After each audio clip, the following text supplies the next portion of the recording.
بسم الله الرحمن الرحيم وإذ قال إبراهيم رب اجعل هذا بلدا آمنا وارزق أهله من الثمرات من آمن منهم بالله واليوم الآخر قال ومن كفر فأمتعه قليلا ثم أضطره إلى عذاب النار وبئس المصير وإذ يرفع إبراهيم القواعد من البيت وإسماعيل ربنا تقبل منا إنك أنت السميع العليم ربنا واجعلنا مسلمين لك ومن ذريتنا أمة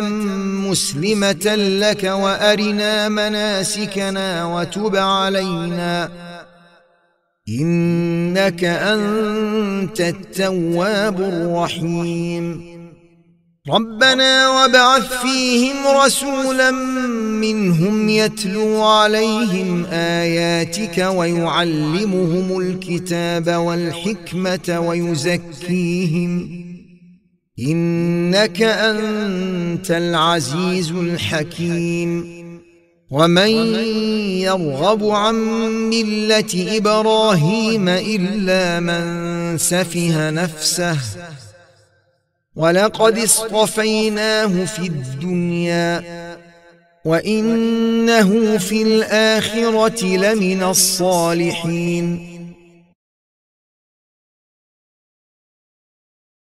شروع اللہ کے نام سے جو بڑا مہربان نہایت رحم والا ہے۔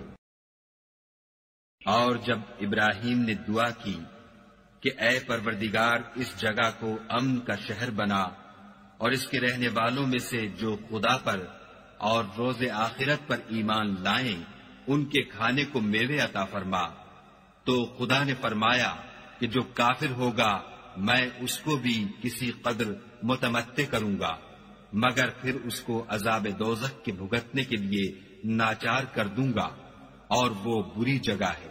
اور جب ابراہیم اور اسماعیل بیت اللہ کی بنیادیں اونچی کر رہے تھے تو دعا کیے جاتے تھے کہ اے ہمارے پروردگار ہم سے یہ خدمت قبول فرما، بے شک تو سننے والا اور جاننے والا ہے۔ اے پروردگار ہم کو اپنا فرما بردار بنائے رکھیو اور ہماری اولاد میں سے بھی ایک گروہ کو اپنا مطیع بناتے رہیو، اور پروردگار ہمیں ہمارے طریق عبادت بتا اور ہمارے حال پر رحم کے ساتھ توجہ فرما، بے شک تو توجہ فرمانے والا مہربان ہے۔ اے پروردگار ان لوگوں میں انہی میں سے ایک پیغمبر مبعوث کیجو جو ان کو تیری آیتیں پڑھ پڑھ کر سنایا کرے اور کتاب اور دانائی سکھایا کرے اور ان کے دلوں کو پاک صاف کیا کرے، بے شک تو غالب اور صاحب حکمت ہے۔ اور ابراہیم کے دین سے کون روگردانی کر سکتا ہے بجز اس کے جو نہایت نادان ہو۔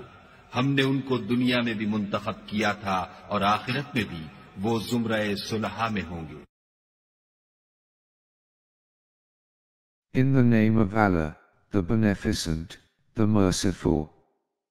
And when Abraham prayed, My Lord, make this a region of security and bestow upon its people fruits, such of them as believe in Allah and the last day, he answered, As for him who disbelieveth, I shall leave him in contentment for a while, then I shall compel him to the doom of fire, a hapless journey's end. And when Abraham and Ishmael were raising the foundations of the house, Abraham prayed our Lord, accept from us this duty. Lo, thou, only thou, art the hearer, the knower, our Lord. And make us submissive unto thee and of our seed a nation submissive unto thee, and show us our ways of worship, and relent toward us.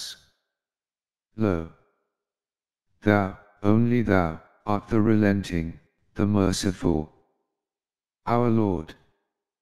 And raise up in their midst a messenger from among them who shall recite unto them thy revelations, and shall instruct them in the scripture and in wisdom, and shall make them grow. Lo! Thou, only thou, art the mighty, wise. And who forsaketh the religion of Abraham save him who befooleth himself? Verily we chose him in the world, and lo! In the hereafter he is among the righteous. صدق الله العظيم.